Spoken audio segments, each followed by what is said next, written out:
क्या पानी में डूब जाएंगे छत्तीसगढ़ के 56 गांव? क्या हजारों लोगों को छोड़ना पड़ेगा अपना घर परिवार? जंगल, खेत और गांव, क्या सब कुछ समा जाएगा पानी में? बस्तर में एक बड़ा सर्वे शुरू किया गया है जहां 56 गांवों पर, जी हां, छत्तीसगढ़ के 56 गांवों पर डूबने का खतरा मंडरा रहा है। इसके बाद आदिवासी इलाकों में चिंता बढ़ चुकी है। आपको बता दें, छत्तीसगढ़ के बस्तर में इन दिनों एक बार फिर से हलचल तेज हो गई है, जहां गांवों में और लोगों में इस बात को लेकर चर्चा और डर देखने को मिल रहा है कि क्या उन्हें अपना घर बार छोड़कर कहीं और जाना पड़ेगा, क्या उनकी जमीन पानी में चली जाएगी, और अगर ऐसा होता है तो वो जाएंगे कहां?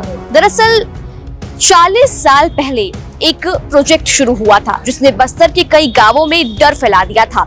लोगों को लगने लगा था कि उनका घर परिवार, उनकी जमीन, सब कुछ डूब जाएगा, जिसके बाद विरोध हुआ और ये विरोध इतना तेज था कि सरकार को प्रोजेक्ट रोकना पड़ा। लेकिन अब फिर से वही कहानी वापस लौटती नजर आ रही है। छत्तीसगढ़ में इंद्रावती नदी पर बड़ा बांध बनाने की तैयारी शुरू हो चुकी है और अब इसके लिए गांव-गांव में दोबारा सर्वे किया जा रहा है। सरकार इस प्रोजेक्ट को बोध घाट मल्टीपर्पज परियोजना के नाम से बता रही है। सरकार का दावा है कि इससे बस्तर इलाके में विकास होगा, खेतों तक पानी पहुंचेगा, बिजली की समस्या दूर होगी, लोगों को रोजगार मिलेगा। लेकिन दूसरी तरफ आदिवासी समुदायों के मन में चिंता है। उनका कहना है कि विकास के नाम पर कहीं उनके साथ धोखा न हो जाए और सरकार उनकी जमीन और जंगलों को छीन न ले। अब अगर मैं आपको आसान भाषा में समझाऊं तो सरकार करना क्या चाहती है? सरकार चाहती है कि इंद्रावती नदी पर एक बड़ा बांध बनाया जाए। इसके लिए अभी प्लानिंग और सर्वे का काम जो है वो चल रहा है। सरकार पता लगा रही है कि इस बांध के बनने से कितने इलाके प्रभावित होंगे, कितने गांव इसकी चपेट में आएंगे और इसका असर कहां पड़ेगा। सरकार का दावा है कि दंतेवाड़ा, बीजापुर और सुकमा वो इलाके हैं जहां के सैकड़ों गांवों के जो खेत है वहां पर इस बांध से पानी पहुंचाया जाएगा। जिन खेतों में पानी की कमी रहती है वहां पर खेती इससे आसान होगी। सरकार का कहना है कि इससे बिजली बनेगी और शुरुआत में 125 मेगावाट बिजली बनाने की जो योजना है उसे लागू किया जाएगा, जिसे आगे चलकर 300 मेगावाट कर दिया जाएगा। इससे लोगों को कई तरह के फायदे देखने को मिलेंगे। लेकिन अब सुनिए वो हिस्सा जिसने लोगों को सबसे ज्यादा चिंता में डाल दिया है। अनुमान है कि अगर ये परियोजना शुरू होती है तो इसकी वजह से आदिवासी इलाकों के करीब 10,441 हेक्टेयर जो जमीन है वो डूब सकती है। जो यहाँ जमीन पानी के नीचे आ सकता है, इसमें 5700 हेक्टेयर जंगल शामिल है। सरकारी आंकड़ों की माने तो 36 गांव सीधे प्रभावित होंगे, जबकि 56 गांव पूरी तरह से आंशिक रूप से पानी में डूब जाएंगे।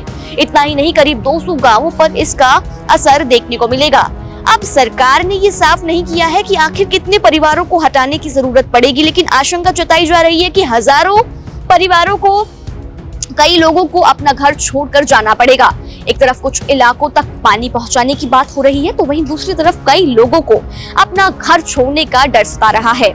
आपको बता दें, ऐसा पहली बार नहीं है जब इस प्रोजेक्ट को लेकर विवाद देखने को मिला हो। छत्तीसगढ़ में पहले ही बोधघाट परियोजना को लेकर 1979 में इसे लाया गया था। फिर 1984 में इसके लिए वर्ल्ड बैंक से कर्ज भी मंजूर हो गया था।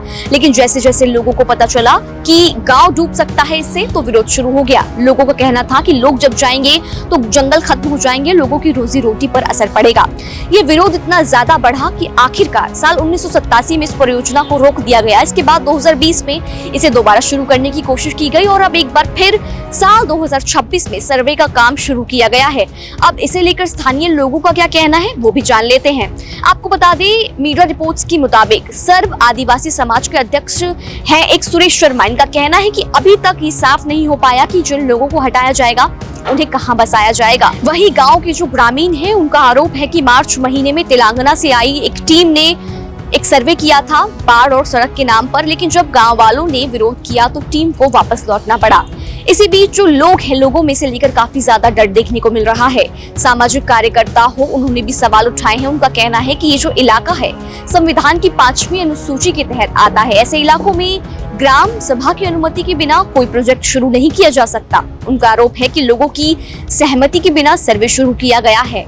हालांकि जो प्रशासन है वो इन आरोपों से इनकार कर रहा है।